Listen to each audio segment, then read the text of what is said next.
I'm Garima. I secured All India Rank 2 this year in UPSC CSE.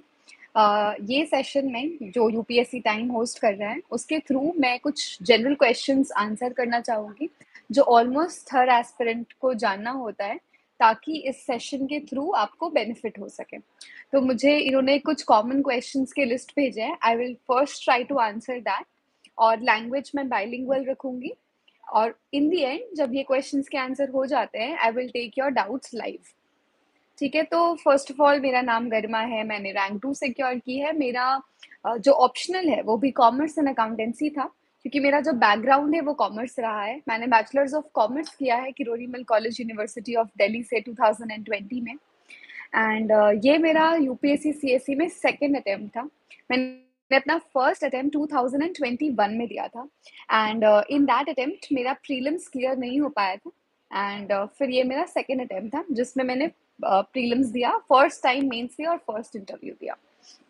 हाँ, सो prelims की तैयारी के लिए स्पेसिफिकली अगर मैं कुछ कहूँ तो आई थिंक GS1 और GS2 मतलब जो जनरल स्टडीज पेपर और सीसैट दोनों पर इक्वल फोकस करना बहुत इंपॉर्टेंट होता है क्योंकि आजकल सीसैट का पेपर थोड़ा चेंज हो रहा है and it's getting tougher day by day. तो सीसैट को इग्नोर नहीं कर सकते। I have seen a lot of deserving aspirants जो कि बिकॉज सीसैट इतना टफ हो रहा है दे इग्नोर सीसैट या फिर उस दिन उस प्रेशर में सॉल्व नहीं कर पा रहे, they are out of this exam all together. So I think CSAT के लिए जो सबसे इंपॉर्टेंट चीज मैंने की थी being a non maths background student वो है कॉम्प्रहेंशन पर फोकस करना which you can do through UPSC के official answer key and official comprehension previous year questions. इसके अलावा रीजनिंग थोड़ा कंपैरेटिवली इजी है मैथ्स से। तो अब रीजनिंग जैसे कि syllogism, blood relations, calendar, clock, इनके क्वेश्चंस को अच्छे से प्रैक्टिस कर सकते हैं और उसके लिए आपको कोई स्पेसिफिक बुक एक्सेट्रा की जरूरत नहीं है। यूपीएससी के ही प्रीवियस ईयर क्वेश्चंस को देखें एंड उससे रिलेटेड क्वेश्चन सॉल्व करें। तो सबसे पहले तो 2014 ऑनवर्ड्स जितने क्वेश्चंस हैं उनको सॉल्व कर लें and then whatever related questions you can find in any book which is made for maths and reasoning, आप उसको solve कर सकते हैं। And then for the maths part also, I think a lot of book does not need to be solved, but what you can do is pick up topics which are simpler, जैसे कि percentage, जैसे कि ratio, proportion, profit and loss। ये chapters थोड़े comparatively easy हैं and जो chapters आपको बहुत टफ लगे जैसे कि परम्यूटेशन कॉम्बिनेशन या फिर प्रोबेबिलिटी, ये करने की जरूरत नहीं है। अगर आप मैथ्स में बहुत कंफर्टेबल नहीं है इसमें आप अपना उतना टाइम ना वेस्ट करें। तो अगर आप कंफर्टेबली 50-60 क्वेश्चंस कर पा रहे हैं in CSAT, I think that is more than enough. और उस दिन आपको वहां उस 2 घंटे में डिसाइड करना पड़ेगा कि आपको कितने क्वेश्चंस करने हैं depending on the level of exam. हो सकता है आपने अपने मॉक टेस्ट में तैयारी करते हुए ये प्रैक्टिस किया कि आप 60-65 क्वेश्चन अटेम्प्ट करेंगे, बट जो पेपर आया उसकी डिफिकल्टी लेवल ज्यादा थी तो आपको अपना जजमेंट वहां अप्लाई करना है। फॉर एग्जाम्पल 2022 सीसैट में डिस्पाइट मैंने सोचा था कि मैं 55 to 60 क्वेश्चंस अटेम्प्ट करूंगी, आई अटेम्प्टेड 40 to 42 क्वेश्चंस ओनली क्योंकि मुझे लगा यही सेफ स्पॉट है जितना में मेरा प्रीलिम्स क्लियर हो सकते हैं and I got a 79 in CSAT. तो ये सीसैट के लिए हो सकता है। इसके बाद नेक्स्ट क्वेश्चन है आपने एसए की तैयारी कैसे की। तो मुझे लगता है कि एसए की तैयारी के लिए आप सबसे पहले अपना जीएस मेंस का जीएस कंप्लीट कर लें। जब आप अपना मेंस का जीएस कंप्लीट कर लेते हैं पूरी तरीके से, it gives you a lot of content जो आप यूज कर सकते हैं अपने किसी भी आंसर लिखने में। क्योंकि आपने अगर एथिक्स पढ़ा है तो आपको बहुत सारे एथिक्स की थ्योरीज पता है, एग्जाम्पल्स पता है जिसके थ्रू आप अच्छे आंसर्स लिख पाएंगे एसए में। और एसए में आई थिंक अगेन यूपीएससी के प्रीवियस ईयर एसेस को प्रैक्टिस करना बहुत इंपॉर्टेंट है। आप उसे प्रैक्टिस करें, उसका स्ट्रक्चर बनाकर देखें एंड इसके अलावा जो आप कर सकते हैं वो है किसी भी इंस्टीट्यूट का इन यूपीएससी प्रीवियस ईयर एसेस का सॉल्यूशन देखना। उससे क्या होगा, आपको पर्सपेक्टिव मिलेगा कि मैंने इस एसे के लिए ये सोचा, मैंने उसको इस तरीके से इंटरप्रेट किया एंड आप उसको दूसरी तरीके से इंटरप्रेट कैसे कर सकते हैं। तो ये एसे के लिए किया। एसे में सबसे इम्पोर्टेंट है प्रैक्टिस करना, दूसरी बात क्रिएटिव रहना और एक टेम्पलेट फॉर्म में ना लिखकर थोड़ा क्रिएटिविटी दिखाना। आप एक एनेक्डोट से स्टार्ट कर सकते हैं, किसी कोट से स्टार्ट कर सकते हैं। तो ये ऐसे के लिए मैं कहना चाहूंगी। नेक्स्ट है कि आपने ऑप्शनल की तैयारी कैसे की। तो मेरा जो ऑप्शनल है वो कॉमर्स एंड अकाउंटेंसी था। मैंने सबसे पहले तो ऑप्शनल के लिए देखा कि मार्केट में कौन सा रिसोर्स अवेलेबल है। मैंने इसके लिए रैंकर्स से पेपर 2 के लिए गाइडेंस भी ली। तो आपको एक बार जब रिसोर्स मिल जाए कि आपको अपने ऑप्शनल के लिए क्या रिसोर्स रेफर करने हैं, आप उसके शॉर्ट नोट्स बनाएं। फिर एक बार सिलेबस कंप्लीट होने के बाद रेपिटेडली टेस्ट्स दें, बिकॉज वो बहुत इंपॉर्टेंट होता है ये देखने के लिए कि कोई भी मेंस का पेपर आप विद इन टाइम लिमिट खत्म कर पा रहे हैं या फिर नहीं कर पा रहे हैं। नेक्स्ट क्वेश्चन है कि आपने GS1, GS2, 3, 4 की तैयारी कैसे की। इन सब के लिए आई थिंक सबसे इंपॉर्टेंट है जो सिलेबस है, आप उसको निकालें, अपने वॉल या जहां पर भी आप पढ़ते हैं स्टडी टेबल उस पर पेस्ट करें, एंड देन आप एक एक पेपर वाइज बिगिन करें, बिकॉज या फिर आप 2 पेपर साइमल्टेनियसली, उससे ज्यादा नहीं, क्योंकि फिर उस तरीके से वो हैफजार्ड प्रिपरेशन से आपकी इनकम्प्लीट प्रिपरेशन रह जाती है। तो आप मे बी GS1 और 4 को साथ में पिक करें and then you can start preparing. GS1 and 4 साथ में इस वजह से because they are mostly static as compare to GS2 and 3, जिसमें आपको बहुत ज्यादा करंट अफेयर से अपडेटेड रहना पड़ेगा इवन उस 3 महीने के दौरान जो आपके प्रीलिम्स और मेंस के बीच में रहते हैं। So you can do that. जो भी एक एक वर्ड ऑफ द सिलेबस है उस पर आपके पास कुछ नोट्स होने चाहिए, या तो आपने जो भी कोचिंग एक्सेट्रा ली है उसके नोट्स यूज करिए, या फिर एक एक word if you just type let's say federalism और आप उसको गूगल पे फेडरलिज्म यूपीएससी टाइप करेंगे, आपको 4-5 वेबसाइट्स लाइन से मिल जाएंगी। जिस भी वेबसाइट का आपको फॉन्ट अच्छा लग रहा है, दिखने में सही लग रहा है, एक्सेसिबल लग रहा है, कंटेंट बढ़िया लग रहा है, मिस्टेक्स नहीं मिल रही हैं, because there are a lot of online website जहाँ पर आप कुछ ना कुछ मिस्टेक आइडेंटिफाई कर पाएंगे। तो अगर ये सब है fair enough, then what you can do is simply आप उसको वहां से पढ़ के उसके नोट्स फिर बना के रख लीजिए। इन दी एंड ये होना चाहिए कि आपके पास उन सारे वर्ड्स के लिए कुछ ना कुछ जरूर होना चाहिए, एंड देन इन सबको you have to complement with current affairs. तो आई थिंक जो मेंस 365 आते हैं वो काफी अच्छा रिसोर्स है उसको कॉम्प्लीमेंट करने के लिए। तो आप पॉलिटी के करंट अफेयर्स उससे यूज कर सकते हैं, इकोनॉमी, इंटरनेशनल रिलेशन, सिक्योरिटी, सबके करंट अफेयर वहां से यूज कर सकते हैं। इसके अलावा मेंस में जो मोस्ट इंपॉर्टेंट थिंग है वो है आंसर राइटिंग। तो आंसर राइटिंग कैसे करें, ये बहुत इंपॉर्टेंट क्वेश्चन है, एंड आई थिंक बहुत शुरू से आंसर राइटिंग प्रैक्टिस नहीं करनी चाहिए, बिकॉज आप क्या लिखेंगे फिर until and unless you are not very familiar with the syllabus, what is to be written, क्या चल रहा है करंट अफेयर्स में, क्या है एक पॉजिटिव सोल्यूशन क्या हो सकता है उस प्रॉब्लम का, जब तक आपको ये समझ में नहीं आता आई थिंक आंसर राइटिंग का उतना पर्पस नहीं बनता। So first of all, first prerequisite before starting answer writing is at least 50% syllabus तो हो जाना चाहिए, and then you can start with your answer writing. शुरू में आप 4 आंसर्स एक दिन में, 5 आंसर्स एक दिन में लिखना स्टार्ट करें, बट अल्टीमेटली आंसर राइटिंग का फायदा तभी होगा जब आप 20 क्वेश्चंस 3 घंटे में सॉल्व करें। तो एक स्ट्रैटेजी जो ड्यूरिंग मेंस आप फॉलो कर सकते हो, जो मैं फॉलो करती थी, वो था जो आपका 5 मिनट्स रीडिंग टाइम होता है, उसमें what you should do is read the question that you will attempt. तो मान लीजिए आप 11th क्वेश्चन से स्टार्ट करेंगे, क्योंकि 11th क्वेश्चन से लेकर के 20th क्वेश्चन तक 15 मार्क्स के क्वेश्चन होते हैं। तो मान लीजिए आप 11th क्वेश्चन से स्टार्ट करते हैं, तो आप उस रीडिंग टाइम में 11th क्वेश्चन का आंसर सोच लीजिए कि मैं इसमें ये लिखूंगा, इससे स्टार्ट करूंगा, इसका कंक्लूजन ये दूंगा। आपको वो लिखना नहीं है रीडिंग टाइम में ऑब्वियसली, बट आप अपने दिमाग में एक फ्रेमवर्क बना लीजिए, and then you can do it for at least 2 more question. So 11, 12, 13 के बारे में मैंने सोच लिया 5 मिनट में कि मुझे क्या करना है। जैसे ही राइटिंग टाइम स्टार्ट होता है, मैं क्वेश्चन नंबर 11 को तुरंत लिख लूंगी, and I will take 11 minutes for every 15 marker and 7 minutes for every 10 marker. और एग्जाम में भी कोशिश रहती है, पूरी कोशिश रहती है, आपको ये चीज प्रैक्टिस करनी पड़ेगी कि आप with in time her question को कंप्लीट करते जाए। और आप जो बोल रहे हैं कि आपको आप जो ये बोलते हैं कि मे बी किसी क्वेश्चन में 1-2 मिनट एक्स्ट्रा लग गया, तो ये इसका सॉल्यूशन यही है कि उस 20 क्वेश्चन में आई थिंक 2 या 3 क्वेश्चन ऐसे जरूर होंगे जिसके बारे में आपको थोड़ा कम आइडिया होगा, तो उसमें आप टाइम सेव कर सकते हैं, क्योंकि उसमें instead of writing anything that does not make sense, आप उसमें थोड़ा कम लिख सकते हैं। तो आप उसमें 1 पेज या 2 पेज जो लिखें, एंड देन वहां से 2-2, 3-3 मिनट बचाएं, and this can be used in वो आंसर्स लिखने के लिए जो आप बहुत अच्छा लिख रहे हैं। हर आंसर में कोशिश करें कि एक छोटा सा डायग्राम दे दें, मे बी एक पाई चार्ट, मे बी एक इंडिया का map. For example last year एक नक्सलिज्म से रिलेटेड क्वेश्चन था, तो उसमें apart from writing notes and text जो मैंने लिखा, मैंने एक छोटा सा इंडिया का मैप बनाया और मैंने उस पर शेड करके रेड कॉरिडोर मैप मार्क कर दिया।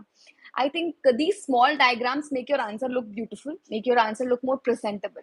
क्लाउड बर्स्ट या किसी भी डिजास्टर से रिलेटेड कोई क्वेश्चन है, एक इंडिया का मैप बनाए और फिर आप दिखा दे कि ये वो जोन्स है जहां पर फ्लड्स बहुत कॉमन है, यहाँ पर ड्रॉट्स बहुत कॉमन है, and these things you can do while preparing only. आप दिमाग में रखें कि मुझे डायग्राम्स यूज करने हैं, मुझे छोटे छोटे मैप्स यूज करने हैं, और कुछ बहुत सुंदर डायग्राम्स या एक्सटेंसिव मैप्स बनाने की जरूरत नहीं. They should be beautiful, they should be clear, बस साफ सुथरे मैप्स होने चाहिए. ठीक है, so this is also about it. Then the next question is आपका इंटरव्यू एक्सपीरियंस या फिर इंटरव्यू में तैयारी कैसे की.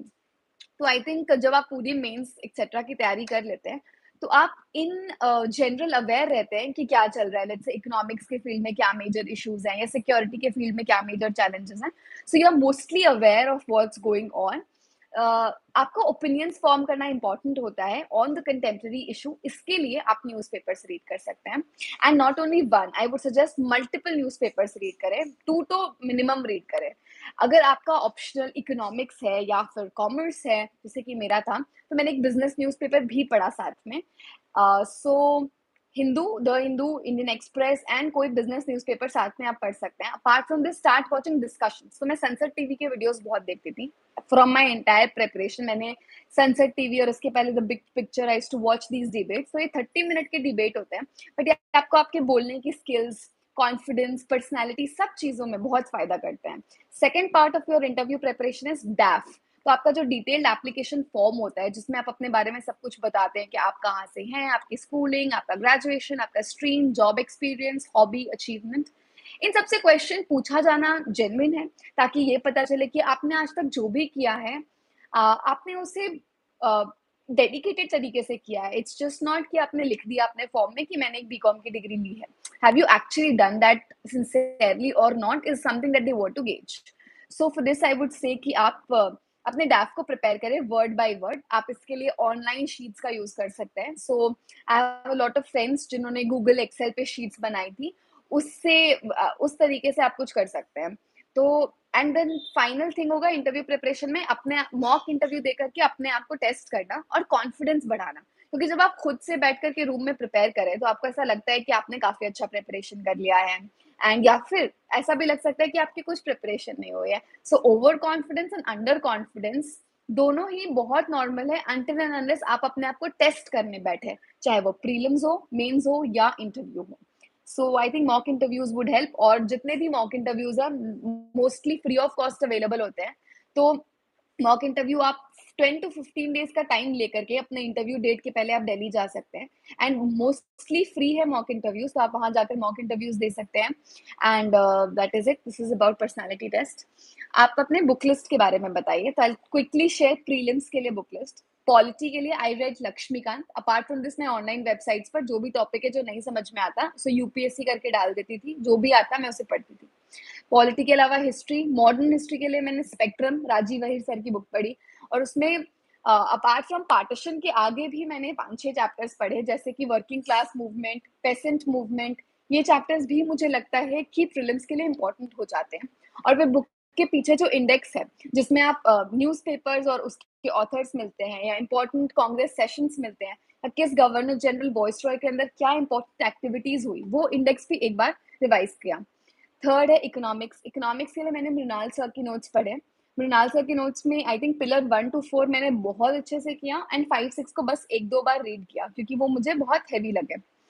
एंड उसके अलावा फॉर इन्वायरमेंट मैंने पीएमएफआईएस की बुक की, वो ग्रीन बुक जो अभी 1 या 2 साल पहले रिलीज हुई थी. एंड ज्योग्राफी के लिए भी मैंने उनके नोट्स रेफर किए थे. साइंस के लिए मैंने पीटी 365 साइंस से बेसिक कॉन्सेप्ट्स कवर किए. एंड बायोटेक पोर्शन के लिए मैंने इसेंशिया यूनिक पब्लिकेशंस की बुक रेफर की. उसमें से सिर्फ मैंने 60 पेजेस पढ़े जो कि बायोटेक, हेल्थ एंड डिसीजेस से रिलेटेड है. That's it. एंशियंट हिस्ट्री के लिए मैंने आर एस शर्मा सर की बुक रेफर की. Medieval history I could not do, पहले अटेम्प्ट में भी टाइम नहीं मिला और दूसरे अटेम्प्ट में भी शायद नहीं मिल पाया. आर्ट एंड कल्चर के लिए मैंने नितिन सिंघानिया सर की बुक पढ़ी. नितिन सिंघानिया सर की बुक में मैंने कुछ चैप्टर्स नहीं किए, जैसे कि आई थिंक सर्कस, या फिर वो पीछे जो चैप्टर्स है which talk about 7 cities, cultural institutions. तो most important chapters I will tell you: architecture, painting, theater, dance, schools of philosophy, literature, religions. ये चैप्टर्स काफ़ी अच्छे से प्रिपेयर किए। तो ये मेरी प्रीलिम्स की बुक लिस्ट थी। इसके अलावा if I talk about previous year questions का क्या importance, I think this is a very important question. Prelims और मेंस दोनों के लिए एंड इवन इंटरव्यू के लिए जो प्रीवियस ईयर क्वेश्चन होते हैं वो है इंटरव्यू ट्रांसक्रिप्ट। सभी के लिए previous year question is the key, is it's very important. ऐसा हम क्यों बोलते हैं? क्योंकि प्रीलिम्स में उसको कैसे एनालाइज करना है। सबसे पहले आपने कुछ पढ़ा, आपने पॉलिटी लक्ष्मीकांत के 10 चैप्टर्स पढ़े। अब आप उस सेक्शन से रिलेटेड प्रीवियस ईयर क्वेश्चंस की बुक पढ़े, आप उसमें देखिए कि कैसे क्वेश्चंस पूछे जा रहे हैं। सो यू ट्राई टू, आपको एक कॉन्फिडेंस मिलेगा कि आपने जो पढ़ा है उसी लाइंस पर क्वेश्चन पूछे जा रहे हैं। आपको अपने बुक या रिसोर्स के बारे में पता चलेगा कि जो भी बुक मैं रेफर कर रहा हूँ क्या उससे क्वेश्चंस पूछे जा रहे हैं। अगर नहीं तो आप उसी समय अपने बुक को चेंज कर सकते हैं। एंड थर्ड थिंग ये होता है कि आप उससे अपने बुक में एडिशंस कर सकते हैं। फॉर एग्जाम्पल प्रियम्बल लेट से आपने पढ़ा और उससे कुछ क्वेश्चंस लास्ट ईयर पूछे गए थे। ऑल्दो आपने प्रियम्बल पढ़ के खत्म कर लिया, लेकिन आपने प्रियम्बल पढ़ के खत्म कर लिया, बट उसमें कुछ क्वेश्चंस थे जो पूछे गए जो उस बुक में नहीं दिए। You can write it there. एक स्टिकी नोट लिया और लिख ले। एक क्वेश्चन आया कि आप प्रीवियस ईयर क्वेश्चन खुद करें या फिर कोई बुक परचेज करें। आई थिंक आप कोई बुक परचेज कर सकते हैं। A lot of books are there जो कि प्रीवियस ईयर क्वेश्चंस के ऑप्शंस को एनालाइज करके दे रहे हैं, साथ में कुछ एडिशनल इन्फॉर्मेशन दे रहे हैं। आई थिंक थोड़ा ज्यादा हैंडी हो जाता है क्योंकि अगर आप हर प्रीवियस ईयर क्वेश्चन को प्रिंट करते हैं, आपको उसको प्रिंट करने में मेहनत, सब बुक को कंपाइल करने में मेहनत, फिर आप उसमें कुछ मार्क करेंगे, एडिशनल इन्फॉर्मेशन लिखेंगे, ये सब कुछ बुक में ऑलरेडी होगा। कोई भी प्रीवियस ईयर क्वेश्चंस का बुक आप प्रेफर कर सकते हैं। मेंस के लिए नोट मेकिंग के लिए मैं यही बोलूंगी कि बहुत ज्यादा नोट मेकिंग नहीं करनी है। अगर आपको कहीं पर कोई कंपाइलेशन इजीली मिल रही है जहां पर सब कुछ नोट्स फॉर्म में है, आप उसके नोट्स मत बनाएं। बट आपको अगर नहीं मिल रही then I think loose A4 sheets पर नोट्स बनाना आसान होता है क्योंकि आप उसमें बीच में कुछ भी ऐड कर सकते हैं। कोई भी शीट को ऐड करके उस नोट्स को और कॉम्प्रहेंसिव बना सकते हैं। तो ये आप कर सकते हैं। 2-3 सोर्सेज से मिलाकर एक टॉपिक का हेडिंग दिया और फिर उस पर वहीं पर मैप ऐड कर लिया कि आप जितनी बार उस नोट्स को पढ़ेंगे आपको वो मैप दिमाग में रहेगा कि मैप तो था, तो मुझे भी वो मैप बनाकर आना है। और हर एक टॉपिक जो भी आप पढ़ें उससे रिलेटेड अगर आप न्यूज़पेपर में कुछ पढ़ रहे हैं तो आप उसको आकर उसी दिन उस नोट्स में ऐड कर सकते हैं। इसी वजह से अगर आप ऑनलाइन नोट्स बनाते हैं तो आपके लिए ज्यादा ईजी हो जाता है ये सब कुछ करना as compare to offline notes में। बट ये आपके प्रेफरेंस की बात है कि आप ऑनलाइन नोट्स या फिर ऑफलाइन नोट्स जो भी रेफर करना चाहते हैं। I think coaching, so UPSC में कोचिंग कितनी important is one question that everyone wants to ask. मैंने जीएस के लिए कोई कोचिंग नहीं की थी एंड आई थिंक ऑप्शनल के लिए मैंने गाइडेंस लिया था क्योंकि कॉमर्स एंड अकाउंटेंसी एक बहुत ही टेक्निकल ऑप्शनल है, तो मुझे लगा कि मुझे इसके लिए और मुझे अच्छी गाइडेंस मिली, so I went for that. But general studies के लिए I did not take, but it also depends on your strength and your weakness, also your accessibility. अगर आपको लगता है कि आप एक छोटे शहर में रहते हैं जहां पर कोचिंग नहीं है और आप अपने घर पे कंफर्टेबल है पढ़ने में, आप सिर्फ इस वजह से दिल्ली जाना चाहते हैं, वहां जाकर कोचिंग करना चाहते हैं क्योंकि आपको ऐसा लगता है कि सब लोग जा रहे हैं और सब लोग वहीं से प्रेपरेशन करते हैं, तो ऐसा नहीं है। देर आर पीपल जो अपने घर में रहकर आराम से पढ़ रहे हैं। बट येस, ये मैं जरूर कहूंगी, what you need is a good internet connection. एक कोई भी डिवाइस आपको जरूर चाहिए होगा, चाहे वो फोन हो, लैपटॉप हो या iPad, whatever you are using. And आप उसको एक इन्वेस्टमेंट की तरह देखें because I think whatever device, mobile ही हो, एक इंटरनेट कनेक्शन ही हो, उसके थ्रू आप अच्छे से सारे रिसोर्स को एक्सेस कर पाएंगे। और जो बुक्स की बात रही कि आप टेस्ट सीरीज मार्केट से खरीदेंगे कैसे, नोट्स खरीदेंगे कैसे, तो जितने भी दिल्ली में ये बुक शॉप्स हैं, आई थिंक उनके नंबर्स टेलीग्राम पे अवेलेबल है, आप वो ले सकते हैं। उनको आप मैसेज कर सकते हैं कि आपको ये पर्टिकुलर नोट्स चाहिए, वो आपको कुरियर कर देते हैं। तो आपको वहां जाकर बुक से नोट्स खरीदने वाला जो स्ट्रगल है वो फेस नहीं करना पड़ेगा।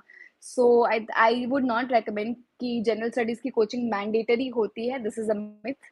एंड लेकिन हाँ, कोचिंग का रोल कहाँ होता है? अब जो मेंस की टेस्ट सीरीज है, आपको अपनी आंसर कॉपीज किसी थर्ड पर्सन से इवेलुएट करवानी ही चाहिए बिकॉज आप खुद पढ़ रहे हैं, आप अपने आप को जज नहीं कर सकते। तो आई थिंक एक एक्सपर्ट उसमें एक अच्छा रोल प्ले करता है इन टर्म्स ऑफ वो कॉपीज चेक कर देना।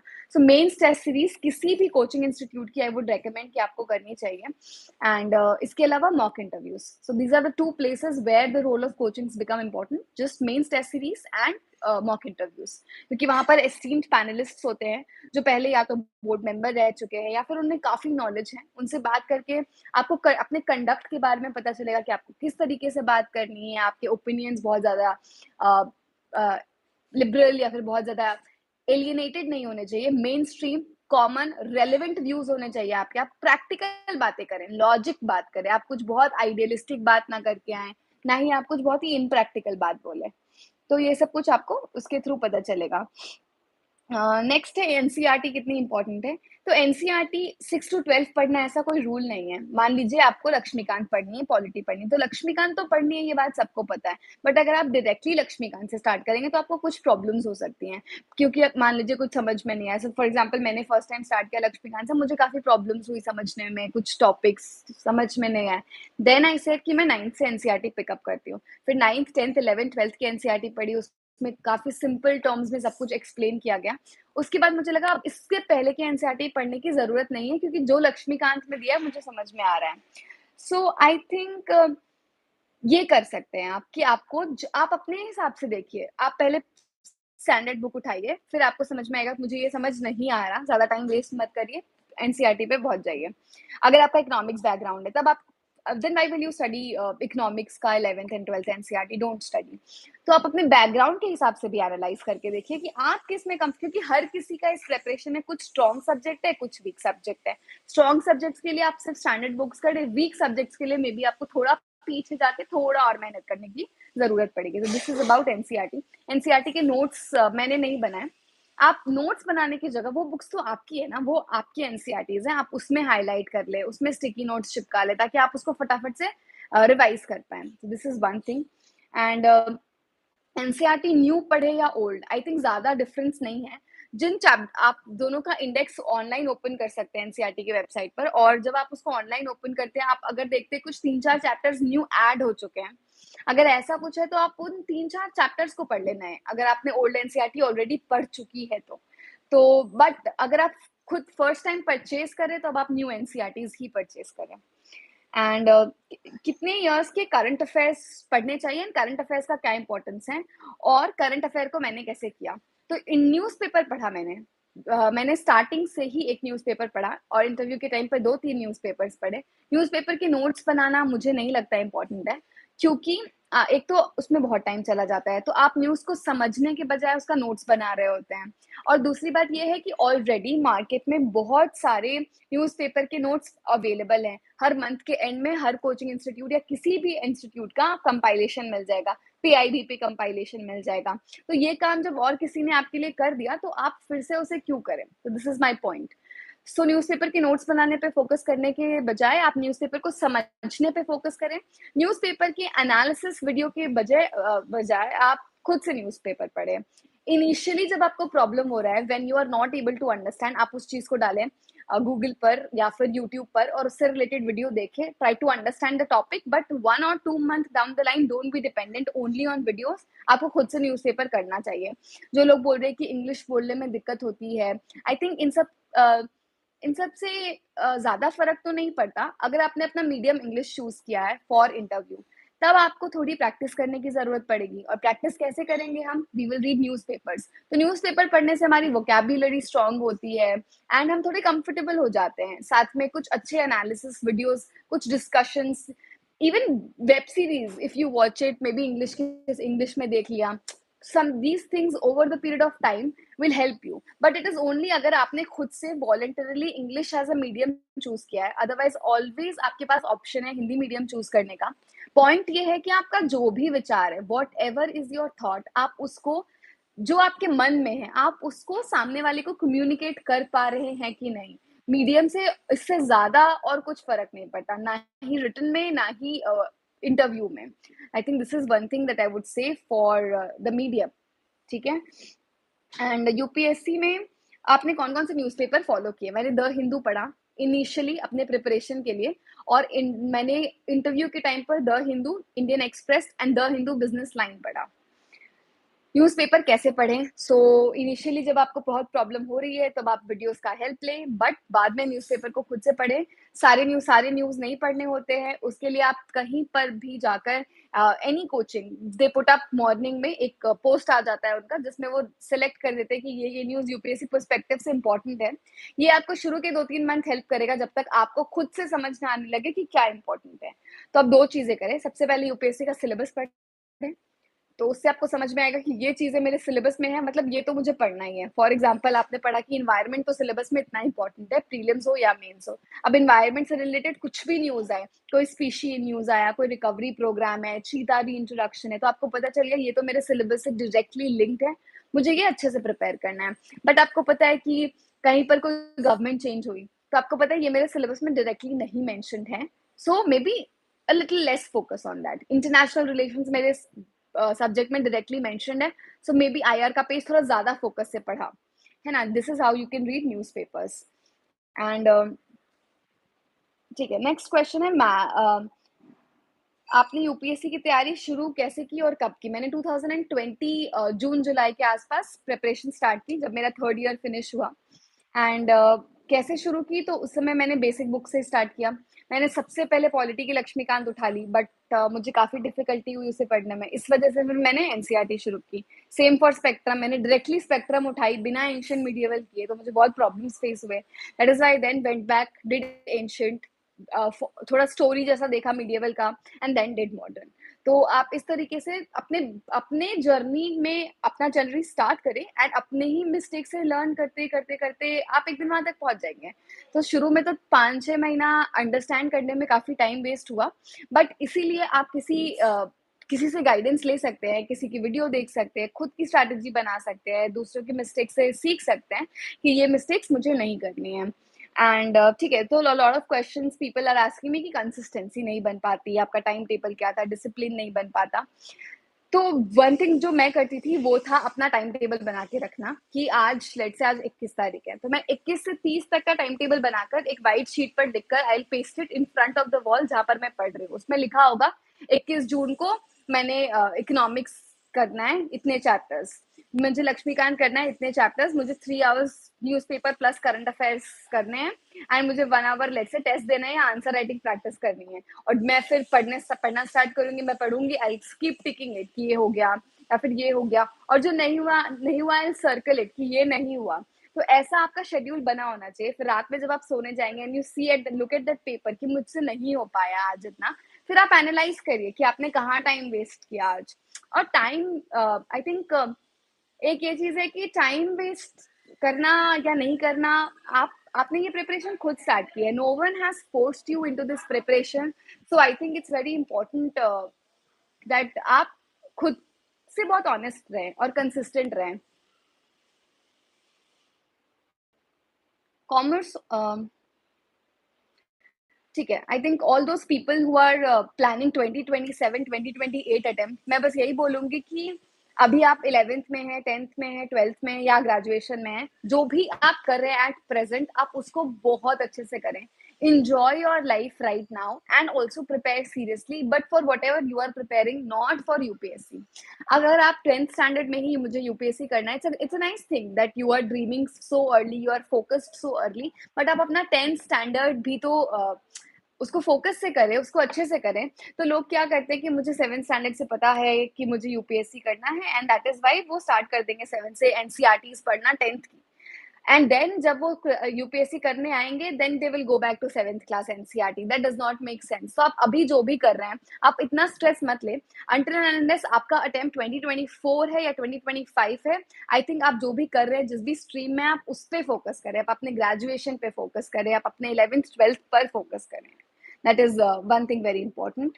And for preparing prelims, some specific tips that I would like to give you people is that prelims के लिए स्टैटिक को स्ट्रॉन्ग करें। करंट अफेयर्स बहुत ही वॉलेटाइल है, और करंट अफेयर से कितने क्वेश्चन आएंगे कितने नहीं, मे बी किसी ईयर करंट अफेयर से 20-25 क्वेश्चन आ जाए, किसी साल 5 से 8 क्वेश्चन आए। तो स्टैटिक तो हमेशा 60-70 क्वेश्चन होना ही होना है। सो आई थिंक स्टैटिक को बहुत स्ट्रॉन्ग करें, बहुत रिवाइज करें। तो रिविजन कैसे करें, इसके लिए फॉर एग्जाम्पल आपने 1 से 6 मार्च के बीच में लक्ष्मीकांत को रिवाइज किया, देन मेक श्योर कि आप पूरे मार्च में सारे सब्जेक्ट्स कर लें, चाहे वो 2 दिन हो 3 दिन हो, एंड देन मैक्सिमम 20 डेज के अंदर अंदर फिर से एक बार लक्ष्मीकांत को रिवाइज कर लें। तो इस and for books like Laxmikanth या इन्वायरमेंट आप ये भी कर सकते हैं कि आप दिन में उठते ही 1 घंटे या 2 घंटे लक्ष्मीकांत 2 घंटे पढ़ लिया, because that is one thing that is going to give you 18 questions any day.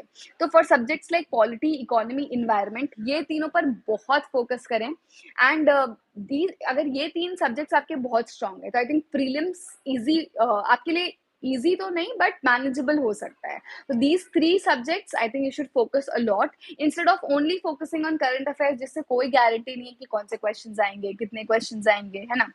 And intro and conclusion for mains, तो जब आप अपने नोट्स बना रहे हैं, फॉर एग्जांपल आपको पता है कि विमेन इश्यूज एक टॉपिक है मेरे GS1 में, तो आप कोई भी डॉक्यूमेंट पढ़ रहे हैं, लेट्स से आप मेंस 365 पढ़ रहे हैं, आपको उसमें कुछ बहुत ही अच्छा कोट मिला विमेन से रिलेटेड, या कोई बहुत ही रीसेंट रिपोर्ट आई, जेंडर गैप रिपोर्ट आई, आपने उसको नोट कर लिया उसी समय कि ये रीसेंट कॉन्टेक्स्ट है, तो मैं ये नोट कर लेती हूँ। This is what you can do, how you can prepare introductions. तो आप जब करंट अफेयर्स कर रहे होते हैं तो आपको कुछ अच्छी लाइंस मिल जाती है, आप उसको नोट कर लें। एंड कंक्लूजन्स भी सिमिलरली, जब आप न्यूज़पेपर पढ़ते हैं तो द हिंदू में ओपेड पेज होते हैं, एडिटोरियल पेजेस होते हैं, वहां पर अप्रोक्सीमेटली वीक में 3 या 4 विमेन इश्यूज से रिलेटेड आर्टिकल्स डेफिनेटली आते हैं। आप उसमें पढ़िए। अगर आपको उसमें किसी की लाइंस बहुत अच्छी लगती है, उनका कोई व्यू पॉइंट, कोई पर्सपेक्टिव बहुत अच्छा लगता है, आप विथ ऑथर उसको कोट कर ले, लिख ले अपने पास कि मैं ये लिख कर आऊंगा, उन्होंने ये सजेस्ट किया। And then in the exam, in your mains answer, you can write it conclusion में कि as said by the famous expert, as said by the famous historian, anything. So you can use that. This is how you have to prepare your own introduction, conclusion. और ये करने में आपको 6 से 8 महीने का टाइम लगेगा once you start. इसी वजह से न्यूज़पेपर पढ़ना इतना important हो जाता है। Then I will take the next question now. The next question is, आप डेली कितने घंटे पढ़ाई करती थी? तो मेरा schedule generally night time schedule रहता था, बिकॉज थोड़े दिन में पढ़ने में मुझे लगता था कि काफ़ी डिस्टर्बेंस है, तो to study at night. But exam के पहले, फॉर एग्जाम्पल प्रीलिम्स आने वाला है, तो 25 दिन पहले I would try to make sure कि मेरा स्लीप शेड्यूल नॉर्मल हो जाए। तो मैं 1 या 2 दिन स्किप करके मैं अपना स्लीप शेड्यूल नॉर्मल करने पे फोकस करती, ताकि मेरा दिमाग 9 to 11 में चले। अदरवाइज व्हाट विल हैपन, अगर आप night time sleep schedule follow करते हैं, मे बी आपको अभी पढ़ने में बहुत अच्छा लग रहा है, but before exam you have to get it corrected, otherwise your efficiency would definitely reduce. तो डिपेंड्स कि आई थिंक 7-8 आवर्स तो बहुत अच्छे से पढ़ना चाहिए, फुल कॉन्सेंट्रेशन के साथ 8 घंटे मिनिमम पढ़ना चाहिए। एंड उसके अलावा आप जो भी कर रहे हैं, मे बी आप उसके अलावा 2-3 घंटे ऑनलाइन कुछ वेबसाइट्स पे पढ़ रहे हैं, कुछ सर्च कर रहे हैं, तो वो आपका उतना फोकस स्टडी नहीं है, so that can improve. But 8 hours I would say I used to study. And the next is optional कैसे चूज करें। तो सबसे पहले तो ask yourself a question कि आपने ग्रेजुएशन किस में किया है। लेट्स से आपने एक ऐसे सब्जेक्ट में किया है जो कि यूपीएससी में एज एन ऑप्शनल अवेलेबल ही नहीं है, then you have no other option, आपको कुछ और देखना पड़ेगा। But if that is available, then ask yourself the next question कि am I comfortable, am I happy with this subject, क्या मुझे ये पढ़ना पसंद है। बिकॉज मेनी अ टाइम्स हमने कुछ ऐसा ग्रेजुएशन सब्जेक्ट ले लिया होता था जो हमें पढ़ने में उस समय रियलाइज होता है कि ये पढ़ने में तो मुझे इंटरेस्ट नहीं आ रहा, या फिर आपने कुछ बहुत अच्छे से पढ़ लिया है, नाउ यू फील मुझे कुछ और नया पढ़ने का मन है। बिकॉज ये भी होता है कि मैंने तो बहुत पॉलिटी पढ़ा, अब मुझे सोशियोलॉजी पढ़ने का मन है, या मुझे एंथ्रोपोलॉजी में बहुत इंटरेस्ट आ रहा है। तो इंटरेस्ट इज वन थिंग जो बहुत इंपॉर्टेंट है, क्योंकि अपने ऑप्शनल के साथ आप 6 महीने स्पेंड कर रहे होंगे। आप ऑप्शनल प्रिपेयर करने में 4-5 महीने लग जाएंगे, उसको रिवाइज करने में, नोट्स बनाने में। सो आई थिंक इंटरेस्ट मैटर्स। फिर उसके लिए कोचिंग, गाइडेंस, मटेरियल अवेलेबल है कि नहीं। तो गाइडेंस और मटेरियल इंपॉर्टेंट है कि क्योंकि आप फिर कैसे प्रिपेयर करेंगे, मे बी आपके ग्रेजुएशन के बुक्स इनफ ना हो, या फिर टू मच हो इस प्रिपरेशन के, तो आपको शॉर्ट नोट्स एक्सेट्रा चाहिए होते हैं। So this is how you have to choose your optional.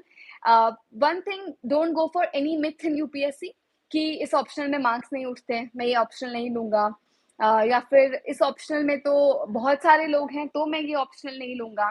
ये सारे मिथ से दूर रहें। Taking an optional has to be your personal decision, but yes, overnight rush करके ऑप्शनल नहीं लेना है। इस साल का टॉपर इस ऑप्शनल से है तो मैं ये ऑप्शनल लूंगा। All of this decisions are rash decisions. आपको 1 या 2 साल बाद रियलाइज होगा कि आपने गलत डिसीजन लिया, तो ये नहीं करना है, ठीक है।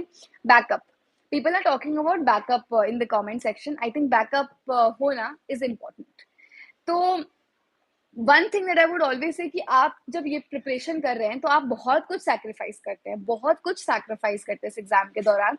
तो बैकअप होना इसलिए इम्पोर्टेंट है बिकॉज आपके दिमाग में वो शांति है, मेंटल क्लैरिटी है कि इवन इफ 3 साल 2 साल बाद मेरा ये एग्जाम क्लियर नहीं होता, I will not be worthless. मैं वापस जा करके, मैंने मास्टर्स किया है तो मैं वापस जा करके नेट का एग्जाम दे सकता हूँ, या मैंने सीए किया है तो वापस जाकर I can do this job. So backup होना इंपॉर्टेंट है because it gives you that mental clarity. आप लोग बोलते हैं ना, हम डीमोटिवेट हो जाते हैं। जब आप डीमोटिवेट होते हैं, आप अपने आप को मोटिवेट ही ये बोलकर कर सकते हैं कि कोई बात नहीं, ये तो मेरा बेस्ट अटेम्प्ट है, ये तो 1 साल मैंने अपने आप को दिए कि मैं ये एग्जाम देना चाहता हूँ। एंड अगर नहीं भी होता तो कोई बात नहीं, I have this backup, I will go back, I will get a good job because I have my degree, because I have a qualification, because I am interested, because I am skilled. तो I think backup होना थोड़ा important हो जाता है। इसी वजह से graduation को सिंसियरली करें, and if you can go for masters also. तो I think backup is important. And can I prepare from my home because I am from a small village? Obviously, I think everyone can. तो आपको जो भी challenges आएंगे मैं आपको पहले aware कर देती हूँ क्योंकि मैंने वहीं से prepare किया। Challenges आएंगे of an internet connection. So any SIM that gives you extra internet, any Wi-Fi that you can get access to, क्योंकि internet becomes very important अगर आप खुद से online prepare कर रहे हैं तो। One is that. दूसरा है books और resources कहाँ से मंगाएंगे? तो Amazon, Flipkart, हर एक जगह you can get the delivery of books.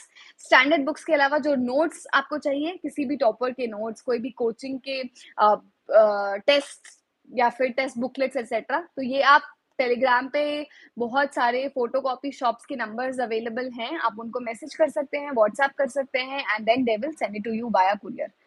सो ये चैलेंजेस आएंगे। एंड थर्ड चैलेंज आएगा, मे बी वहां पर सेंटर ना हो, तो सेंटर के लिए आपको फिर जब भी मेंस होगा तो you will have to go to some other place to take your exam, तो वो एक चैलेंज आएगा। So these are apart from this, छोटे शहर से रह के प्रिपेयर करने में और कोई चैलेंज मुझे अभी तो समझ में नहीं आ रहा है।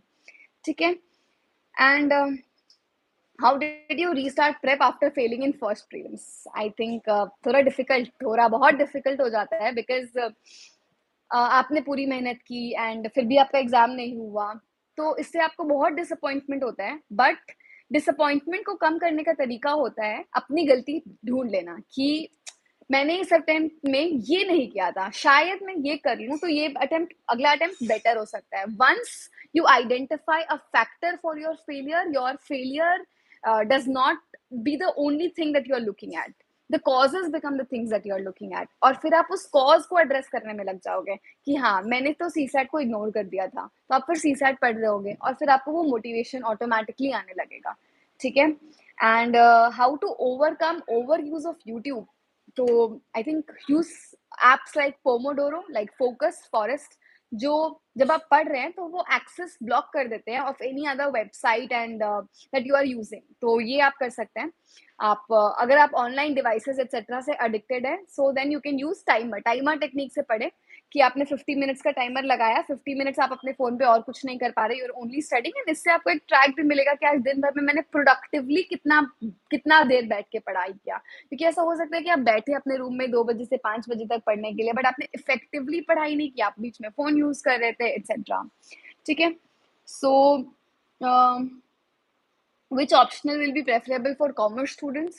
आप कॉमर्स की प्रीवियस ईयर क्वेश्चंस को देखें, उसको सॉल्व करें। इफ यू फील आप कंफर्टेबल हैं in subjects, I think no better than your background optional.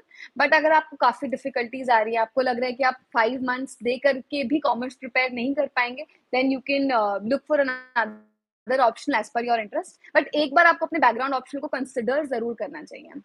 And so the next question is, my option was commerce and accountancy, what is the relevance to take coaching classes? Again I said कि GS में मुझे नहीं लगा कि coaching classes की जरूरत है, but mains test series के लिए मुझे लगा कि मुझे थर्ड पर्सन की जरूरत है जो मेरे आंसर्स को चेक करके मुझे बता पाए कि मुझे कैसे लिखने हैं आंसर्स, क्या गलतियां हो रही है, कैसा प्रेजेंटेशन होना चाहिए। And the next question is how to gain GS2। So GS2 के लिए कुछ स्पेसिफिक टिप्स ये है कि आप केस लॉज पर फोकस करें, जो case supreme court high court judgments हैं रिगार्डिंग लेट्स से सेडिशन या फिर फोन टैपिंग, या जो भी केसेस ऑनलाइन चल रहे हैं, या फिर लास्ट ईयर मोहित मिनरल्स केस था, तो ये सब जो केसेस चल रहे हैं, ये केस कोर्ट कर देना थोड़ा एक वैल्यू एडिशन पॉइंट होता है।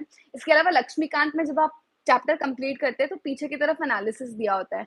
फॉर एग्जांपल फेडरलिज्म चैप्टर में दिया हुआ है कि इन्होंने हमारे फेडरलिज्म को स्यू जेनरिस बोला या फिर क्वाजी फेडरलिज्म बोला। तो ये सब कुछ एक्स्ट्रा वैल्यू एडेड पॉइंट्स हैं जो आप अपने आंसर में कोड कर सकते हैं। तो this is for GS2। GS2 में current affairs become very important, तो करंट अफेयर्स को बहुत अच्छे से करना है एंड कुछ रीसेंट कॉन्टेक्स्ट से अपने आंसर को इंट्रोड्यूस करने की कोशिश करें। ठीक है, ग्रेजुएशन लास्ट ईयर में एग्जाम दे सकते हैं। Yes, I think the minimum eligibility is you should be in your last year of graduation and completed 21 years of age before 1st April.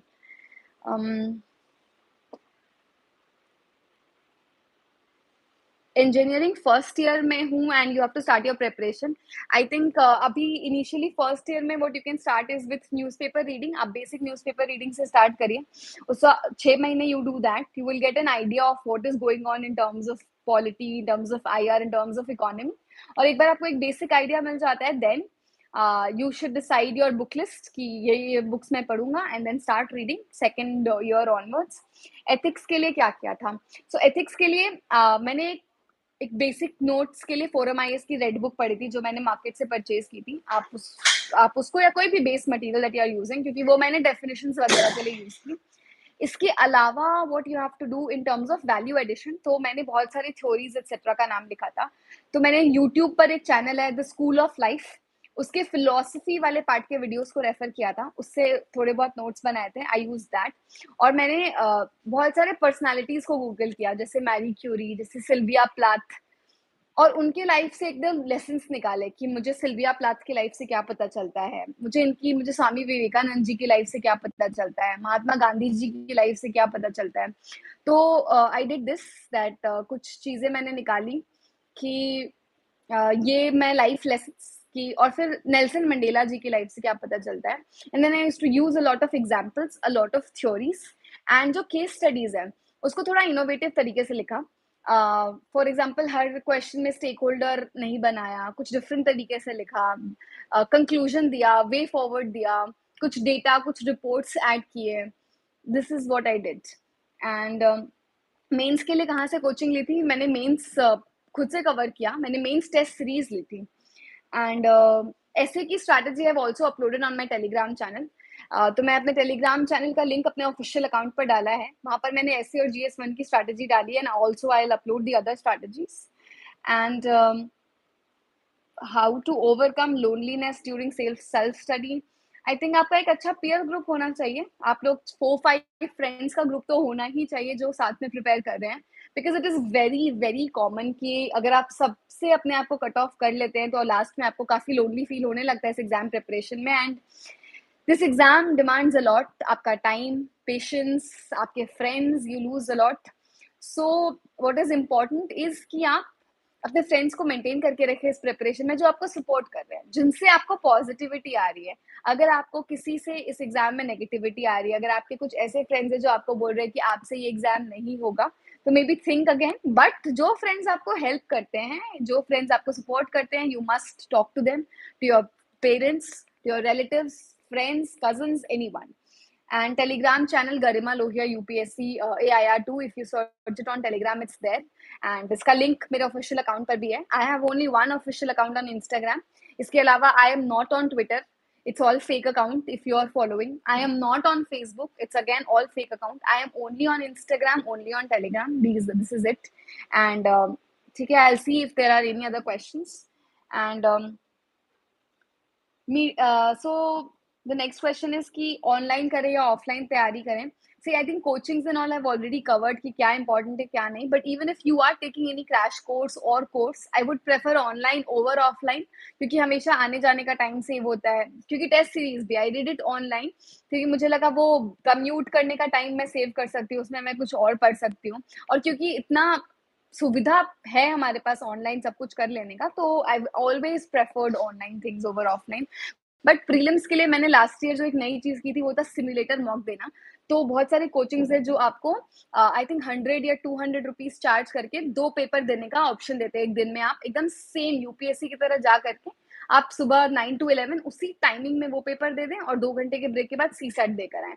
I think आपका दिमाग काफ़ी शार्प होता है उससे, because you get to know कि exactly मुझे किस time पर अपने दिमाग को मोस्ट एक्टिव रखना है और कितना टाइम मिलेगा उस गैप में, how can I prepare. So I think that becomes very very important. तो आप वो simulator mocks for both prelims and mains practice कर सकते हैं, and that is available at a very minute charge, 100-200 rupees लगते हैं उसके लिए। आपको जाकर के बहुत सारे districts available होते हैं जहाँ पर आप जाकर के ये दे सकते हैं। And fear of answer writing एक बार को तब जाने लगेगा जब आपने थोड़ी प्रेपरेशन कर ली हो। आप पिछले टॉपर्स की आंसर शीट्स, आंसर कॉपीज को पढ़े कि वो कैसे पढ़ते थे। आप वही सेम क्वेश्चन आप पहले अपने दिमाग में सोचे कि मैं इसमें क्या लिखूंगा, एंड देन आप उस टॉपर के आंसर देखे, क्या उसने किस तरीके से लिखा, उन्होंने कैसे इंट्रोड्यूस किया, उसमें डायग्राम कैसे यूज किया, एंड देन आप अपने आप को कंपेयर करें। 4-5 क्वेश्चन के बाद आपको समझ में आने लगेगा कि किस तरीके से you have tried to improve your answers. Okay, I think commerce optional के लिए people are asking me specific queries, तो कॉमर्स ऑप्शनल की एक वीडियो ऑलरेडी यूट्यूब पर अपलोडेड है। Apart from this, if you have any other query, तो commerce optional के लिए मैं एक अलग सेशन कर सकती हूँ, बिकॉज आई डोंट थिंक सबके लिए यूजफुल होगा ये सेशन। मेंस के लिए मैंने फोरम आईएएस पर मेंस टेस्ट सीरीज ज्वाइन की थी, that's it. And first attempt में क्या कमी रह गई थी, मैंने सीसेट पर बिल्कुल फोकस नहीं किया था। मैंने सीसेट के 5 पिछले पेपर्स दिए थे, एंड अपार्ट फ्रॉम दिस कुछ नहीं किया था सीसेट के लिए। एंड मैंने जीएस में भी करंट अफेयर्स पर बहुत फोकस किया था। मैं अपने स्टैटिक को वीक रखा था, स्टैटिक को कॉम्प्रोमाइज करके मैंने फर्स्ट अटेम्प्ट में ज्यादा करंट अफेयर्स किए थे। तो आई थिंक ये गलती थी जो मैंने की। तो सीसैट के लिए आई वुड से कॉम्प्रहेंशन पर आप फोकस कर सकते हैं, विच इज थ्रू यूपीएससी के ऑफिशियल आंसर की। रीजनिंग पर फोकस करें, एंड मैथ्स के वो चैप्टर्स, जैसे कि अगर आप देखें प्रॉफिट एंड लॉस से आपका 3 या 4 क्वेश्चन सॉल्व हो जाता है, तो ये वाले चैप्टर्स पर ज्यादा फोकस करें। And best book for CSAT, I think I have a book from Arihant Publications. There's also a book from Unique Publications. आप दोनों में से कोई भी बुक यूज कर सकते हैं, both were good. And reading comprehension का सोर्स ओनली यूपीएससी के previous year comprehensions, only UPSC के ऑफिशियल आंसर की, that is it I did for reading comprehension. And how to write a good answer, I think good answer का मतलब यही होता है कि आप जो कहना चाह रहे हैं मैंने वो सुन लिया, एंड बहुत ही सिंपल लैंग्वेज में मैंने लिखा। तो सबसे इंपॉर्टेंट गुड आंसर के लिए ये है कि जो भी उसमें पूछा गया है और जितना पूछा गया है मैंने बस उतना लिखा। इट लेट्स से उसमें causes, effect and way forward तीनों चीजें पूछी गई, पर मैंने 1.5 पेज में सिर्फ कॉजेस लिखे, एक लाइन में इफेक्ट लिखा और एक लाइन में वे फॉरवर्ड लिखा। तो आपने डिमांड ऑफ द क्वेश्चन को फुलफिल तो किया, पर इनअप्रोप्रिएटली फुलफिल किया। तो आप उसको समझे कि आप इंट्रोडक्शन देते हैं, कॉजेस को हाफ पेज में, इफेक्ट को हाफ पेज में, लेट्स से वे फॉरवर्ड को रिमेनिंग हाफ पेज में कवर करते हैं। तो ये भी थोड़ा इंपॉर्टेंट हो जाता है। And I think way forward मतलब ये प्रॉब्लम तो मैंने बता दिया कि let's say direct benefit transfer की ये प्रॉब्लम्स है या फिर पीडीएस की ये प्रॉब्लम्स है, बट जो ज्यादा इंपॉर्टेंट है, क्योंकि आप जिस रोल में जाना चाहते हैं वो है एक प्रॉब्लम सॉल्वर। तो एक अपने आंसर में प्रॉब्लम सॉल्विंग थिंकिंग दिखाने की कोशिश करनी है। वो कैसे होगा, जब आपने उसको अच्छे से पढ़ा है कि हाँ ये प्रॉब्लम है तो इसका ये सोल्यूशन हो सकता है, और जब आपने सोल्यूशन पढ़ लिया तो आप उस सोल्यूशन को मेंशन करके भी जरूर आए, 2 लाइंस में, 3 लाइंस में। आई थिंक पॉइंट फॉर्मेट में आंसर राइटिंग थोड़ा बेटर होता है as compare to paragraph writing, and points भी बुलेट बनाने से बेटर है 1 2 3 लिख करके पॉइंट फॉर्मेट में आंसर करना। And what else, how to manage coaching classes plus optional as well as self study. I think जो भी आपको कोचिंग में पढ़ाया जा रहा है आप उसको आकर के रिवाइज करें। एंड तो ऑप्शनल को कब पढ़ना है वो टाइमलाइन पर डिपेंड करता है। मतलब जैसे कि इनिशियली आप ऑप्शनल को करें फॉर फर्स्ट 6 months, लेकिन जब जनवरी आ जाता है तो I think January onwards prelims का प्रिपरेशन स्टार्ट कर देना सेफ होता है। जनवरी ऑनवर्ड्स आप प्रीलिम्स का पढ़े, तब आप ऑप्शनल को थोड़ा कम फोकस कर सकते हैं। ठीक है, सो आई थिंक मेरे जो भी नोट्स थे मैंने अपलोड किए हैं, जो भी बाकी के नोट्स हो गए I will try to scan it and upload. And apart from this, if there is anything else, I'll probably try to take another session, but this is it. All the best everyone. Thank you. I think I had a really wonderful session. Thank you and all the best.